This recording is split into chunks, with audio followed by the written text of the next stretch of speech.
Welcome to our Africa Tech segment. In January 2019, the National Information Technology Development Agency released 5 new regulatory instruments to ensure a defined and world best practice for effective and efficient development of information technology sector here in Nigeria.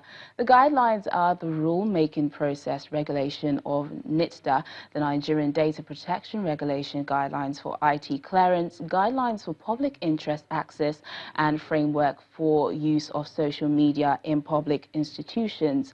According to the Director General of the agency, Dr. Issa Pantami, the guidelines will empower NITDA to regulate the use of IT and operations of social media in public spaces. Well, joining us now is a tech expert and legal practitioner, Rilwan Shitu, to discuss more on this. Thank you for joining us on Network Africa. Thank you for having me. So firstly, let's talk about what makes data protection so important. I think was it last year, 2018? I think some statistics revealed that by 2020, which is next year, the volume of data accumulated would increase by about 50%. So I guess that underscores the need to put in place measures, legally and otherwise to safeguard the data of people. I mean, it's important to protect data. It's important to restrict access of data because data forms the backbone of many businesses, many organizations. Yeah. It's important that it's important to protect data because it's a legal requirement first and foremost, and it's important to safeguard the privacy and it's important to safeguard the privacy of people, and also to restrict access to data by third parties, because data is really goes to the core of many businesses and many organizations. So I believe, it's important that businesses and organizations put in place adequate measures to ensure that the data, which is the integrity of many people, is kept safe and kept secure. Okay, what measures are here in Nigeria to safeguard people's privacy? I've had situations where people have called me that I know I've never really, given that information, and it's like, oh, where was this gotten from? Is there any, what measures are in place to protect our data? As a matter of ethics, I think, every organization or every institution, that collects data ought to put in place internal measures to protect. But in terms of a comprehensive legislation or regulation that prescribes the requirements or that prescribes the obligation essentially to protect data or to put in place measures. we don't really have a comprehensive legislation, by an act of a National Assembly. That hasn't been in place yet. But up until the NITDA regulations, which were released, I believe, earlier this year, I think they were ready last year, but I think it was formally announced this year. Before that, we didn't have a comprehensive body of laws, so to speak. But we've been seeing limited provisions here and there, like the one in the Constitution, which guarantees the right to privacy. And then the Credit Reporting Act, which guarantees the right to privacy of credit information. And a few provisions in the Cybercrimes Act 2011, as well as, as well as the Freedom of Information Act, I believe, So, but they prescribe bits and pieces of obligations on different sets of individuals or corporates or organizations, to protect the data and integrity of people. So, before the NITDA regulations, we never really had any comprehensive body of regulation, so to speak, that's targeted specifically to data protection. Okay, now what would you say is the implication of these guidelines on individuals and businesses, especially with the EU General Data Protection Regulation? Okay, so from my own analysis of the regulation, beyond there are different sets of obligations, and there are civil or criminal sanctions for failure to adhere to it. But in terms of specifics, it requires that persons that collect data, put in place policies, that are geared towards ensuring that people's data are kept safe and secure.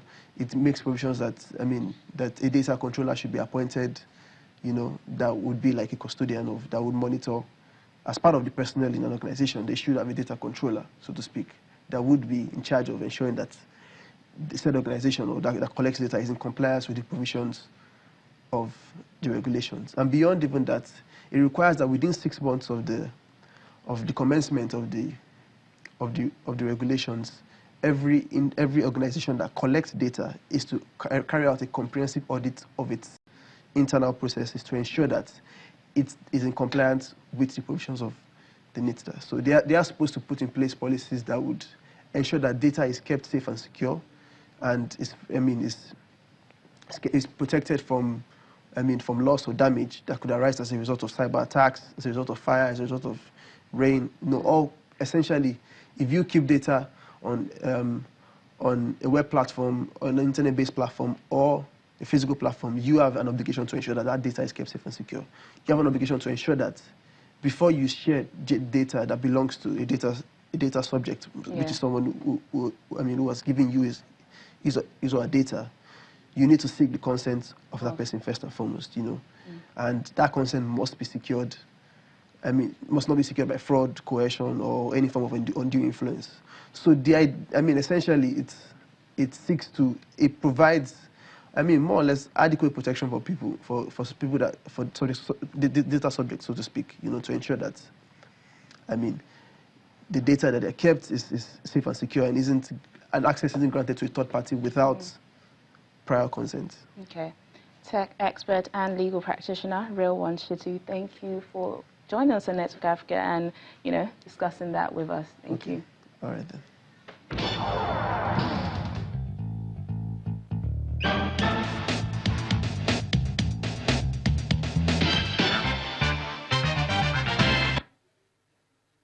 Finally, on the program, Libya is easing back into normalcy after the 2011 uprising that led to the toppling of longtime leader Gaddafi.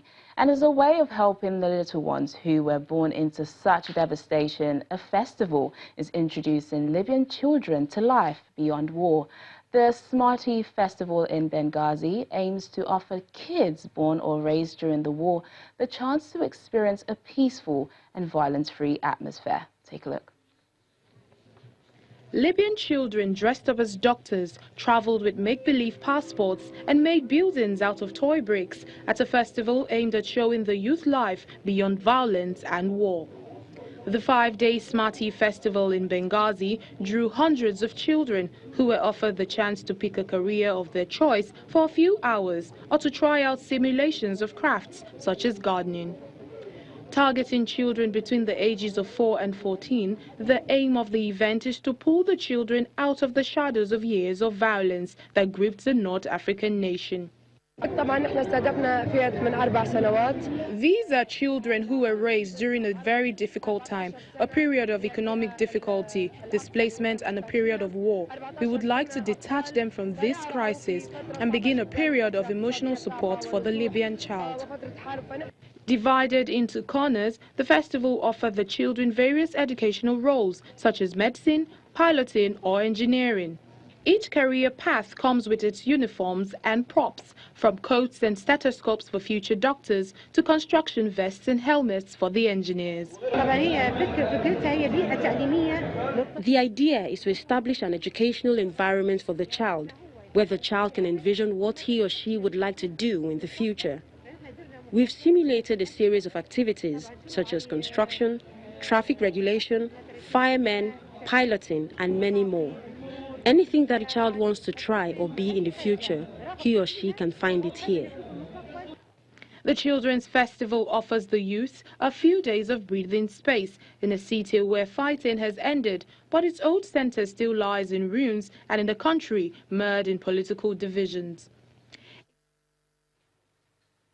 Well, that's it on the program. Thanks for watching. I'm Teniola Shubawali. Bye for now.